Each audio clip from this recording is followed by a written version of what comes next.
Hi, Tony DeWitt here, Missouri appellate attorney and a guy who likes to make the law make sense here on YouTube. Today we're going to finish our trilogy on the Rust shooting. We're going to talk about the civil implications of the shooting of the cinematographer and the director. So stay tuned.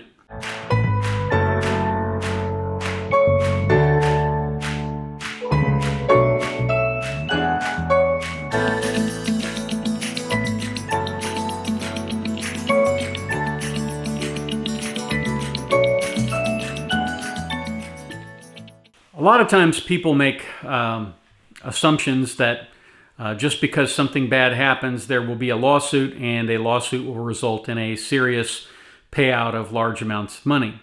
And sometimes that's true, but sometimes it's not. And so before we get into the actual law here, I want to preface it a little bit so that you have a little bit better of an understanding of some of what I'm going to talk about. Now, well before I ever became an attorney, I was a registered respiratory therapist. And I worked for several years at a hospital in West Palm Beach called St. Mary's Hospital. And respiratory therapists are somewhat of an enigmatic bunch, and they also have a rather odd sense of humor. And so we made reference to something we called the Riviera Beach Rod and Gun Club. And no, it wasn't a sportsman's paradise, it was more like a gangster's paradise. Riviera Beach was quite hot in that period of time. There were lots of stabbings and shootings on Saturday night, and the emergency room on Saturday night would often involve numerous people who had been shot and stabbed and that sort of thing. It is difficult to capture for you what it is like to see a human body with bullet holes in it, pouring out large volumes of blood and working feverishly to stop that bleeding and stabilize the patient so that hopefully you can save their lives. There are people who work in the emergency room for a week and have to quit or move to a different unit because it is so stressful, and there is a huge burden that is placed on you sort of emotionally for the fact that you see a lot of people pass away. And when you see them pass away from gun violence and gun trauma, it can be pretty traumatic just because you're there watching it and you're there trying to prevent it. So I think that's important, and I think any soldier who's been in battle can tell you that it's really awful to see somebody who is next to you get hit with a bullet. One moment they're there, and the next moment they're dead. And that's the kind of trauma that often produces post-traumatic stress disorder. So, knowing these things, let's talk a little bit about what causes of action might be available to the people who were on the Rust set at the time. Now, I don't know what the contours of New Mexico workers' compensation law are, but I know that in Missouri, if this was a case in Missouri, almost all of this, almost everything that happened would be foreclosed by workers' compensation statutes. And you would get what workers' compensation paid you for a death, and that would be it. And people who were injured directly would be able to recover for their direct injuries, but people who were merely in the zone of danger probably would not. Now, hopefully, New Mexico's law doesn't work that way. It's difficult to know how these businesses were set up, whether some of these businesses were, whether some of these people were working for their own business as an independent contractor, or whether their unions had different contracts. It's always very difficult to tell with a Hollywood production exactly how things are set up. So, assuming that there is no bar with regard to workers' compensation, then obviously the cinematographer's family has an action for wrongful death.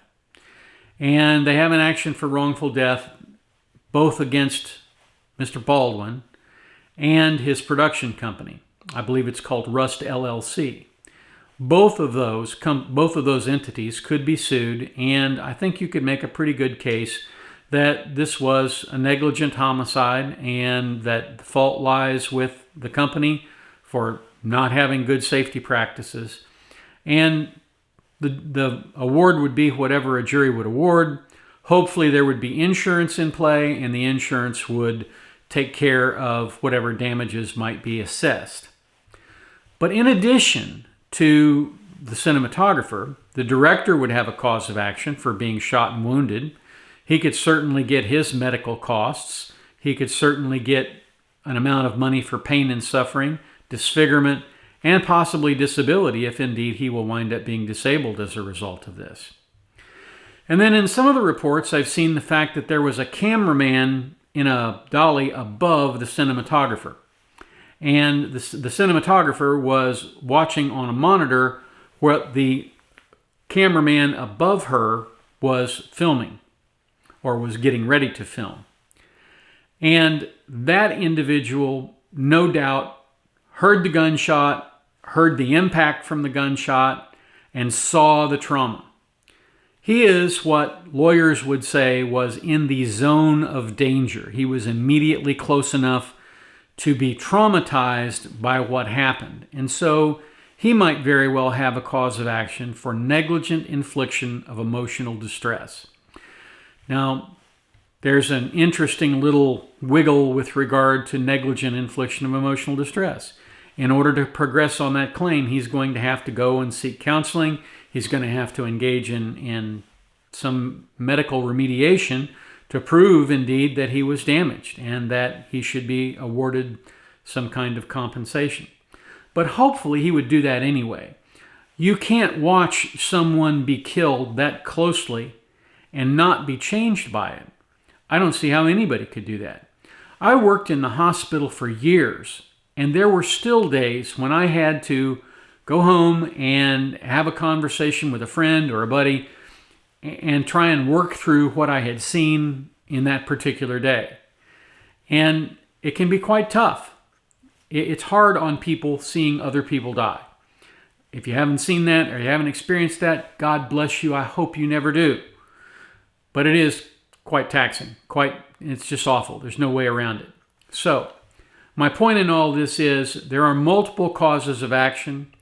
There are likely to be multiple claimants who file cases against the LLC and against Mr. Baldwin. And those will be defended. I'm sure Mr. Baldwin and the insurance company will bring big top-name defense lawyers in to handle this. But at the end of the day, you can look for there to be at least some payout of some amount of money on some of these claims, simply because it's pretty difficult to believe that there couldn't be, given what happened.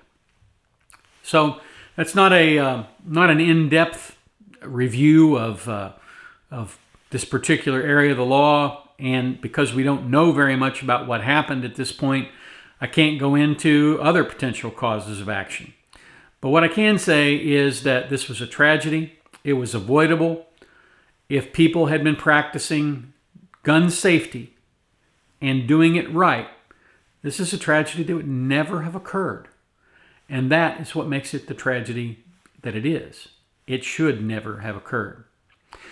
If you enjoy these and you like this one, I would really appreciate if you'd smash that like button, give me a thumbs up, go over here and tap on the subscribe icon if you haven't already. Become a member of the channel, and if you would, tap on the notification bell so you can be notified anytime we release a video on this channel. Thank you so much for watching. Hope you have a terrific day, and I'll catch you on here next time.